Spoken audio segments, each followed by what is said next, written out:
অরূপদা, আজকে ফাইনাল দেখলেন, কলকাতার জন্য বা বাংলার জন্য একটা দুঃখের দিন হতে পারে, কিন্তু কিরম দেখলেন আজকে খেলা? দেখো, একদম এক পেশে খেলা হয়েছে আজকে। আমার মনে হয় এই সিজনের সব থেকে জঘন্যতম ম্যাচ খেলেছে মোহনবাগান।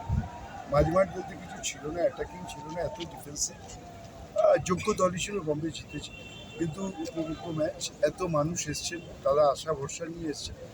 ফুটবলের জয় হয়েছে, বাংলার ফুটবলের জয় হয়েছে, ভারতীয় ফুটবলের জয় হয়েছে।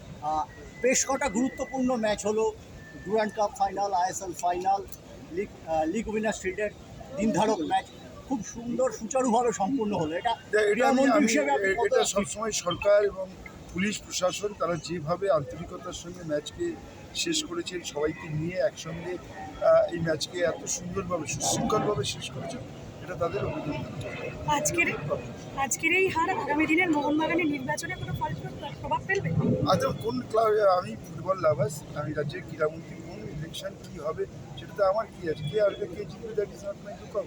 আমার যেটা ফুটবল, আজকে আমরা আশা করেছিলাম ফাইনাল একটা উপভোগ্য ম্যাচ হবে, যেই জিতুক, কিন্তু এক পেশে খেলা হয়েছে, বম্বে যোগ্য দল হিসেবে জিতেছে। সামনের বছর আইএসএল এ যুব ভারতীতে 6টা ডার্বি হবে। এটা হ্যাঁ, কতটা নিশ্চয়ই। বাংলার ফুটবলের জন্য? বাংলার ফুটবলের জন্য ইটস চ্যালেঞ্জিং। আমরা সবসময় চেষ্টা করি, আমাদের সরকার, আমাদের মাননীয় মুখ্যমন্ত্রী, যে খেলাই হোক, ইস্টবেঙ্গল, মোহনবাগান, যে আইএসএল ফাইনাল, ডুরান্ড ফাইনাল, যাই হোক, আমরা চেষ্টা করি আমাদের সরকার, আমাদের পুলিশ প্রশাসন সবাইকে নিয়ে সুন্দরভাবে সুষ্ঠুভাবে করতে। আজকে এতগুলো মানুষ এসছেন, প্রায় 70-75 হাজার মানুষ এসছেন, তারা সুষ্ঠুভাবে খেলা দেখছেন, সুষ্ঠুভাবে এটাই তো সাফল্য। মানে আপনি চাইছেন মেহামারানও এখানেই হোম ম্যাচ খেলুক? দেখুন, এটা তো ডিপেন্ড করবে আইএসএল কর্তৃপক্ষের উপরে, তারা কিভাবে কি করবে। আমাদের এই মাঠ সবার জন্য, তানিয়ার ঘুমটা নামা। যেই খেলতে চাইবেন সবাই খেলতে পারবে। ঠিক।